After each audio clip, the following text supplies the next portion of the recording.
ముస్లింల మధ్యన ముస్లింలకే ఐక్యతను దెబ్బతీసేటటువంటి ఒక విధానాన్ని ముందుకు తీసుకొచ్చారు.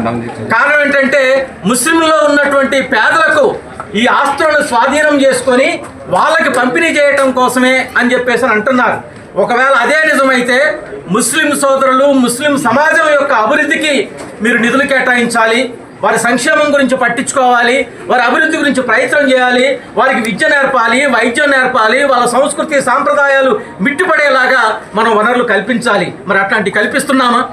అది లేదు. ఇవాళ అనేక అవకాశాలు వాటన్నిటిని దుర్వినియోగం చేస్తూ ఇవాళ ముందుకు కొన్ని కొత్త వాదనలు తీసుకొస్తున్నారు. ముఖ్యంగా సుప్రీంకోర్టు కూడా ఒక డైరెక్షన్ ఇచ్చింది. మీరు ఈ రకంగా పోతే కనుక ఇది అనేక విచ్ఛిన్నాలకు దారితీసే అవకాశం ఉంది.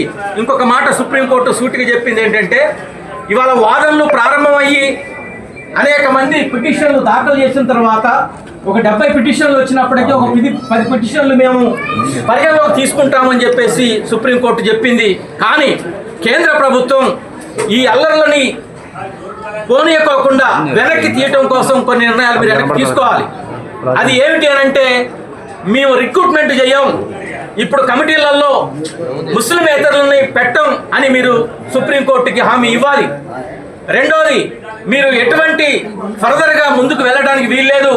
ఈ ఆస్తులని జప్తు చేయటానికో లేదు విచారణ చేయటానికో కలెక్టర్తో కూడినటువంటి కమిటీని వేస్తా ఉన్నారు, అది కూడా వేయటానికి వీల్లేదు. అట్లాగనే ఈ ఆస్తులు డాక్యుమెంటేషన్ దానికోసం ఏర్పాటు చేయబడ్డటువంటి వాటిని కూడా నిలుపుదల చేయాలి.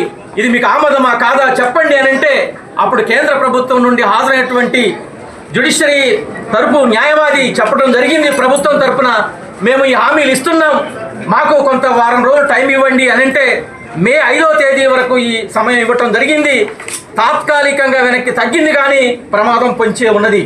అందుకోసం ముస్లింలు, క్రైస్తవులు, హిందువులు అందరూ, మనది భారతదేశం అనేక కులాలతోని మతాలతోని సంస్కృతి సాంప్రదాయాలతోని ఉన్నటువంటి దేశం కాబట్టి కలిసిమెలిసి సహజీవనం చేసేటువంటి క్రమంలో ఇటువంటి విధానాలు తీసుకొచ్చి ఈ బిల్లులో అనేక అంశాలు జొప్పించి వారి యొక్క సార్వభౌమాధికారాన్ని వాళ్ళని మానసికంగా వేధించి ఈ దేశం నుండి ఎల్లగొట్టి ఈ మతంలో అంటే వక్ఫ్ బోర్డులకు ఉన్నటువంటి ఆస్తులు మొత్తం కూడా స్వాధీనం చేసుకొని అనాథలుగా చేయటానికి మసీదులన్నీ కూడా హ్యాండ్ ఓవర్ చేసుకొని ఆ మసీదులు తవ్వి అనేక అల్లలు సృష్టించడానికి చేసేటువంటి ప్రయోగం తప్ప మరొకటి కాదు అని చెప్పేసి సిపిఎం పార్టీగా మేము భావిస్తా ఉన్నాం.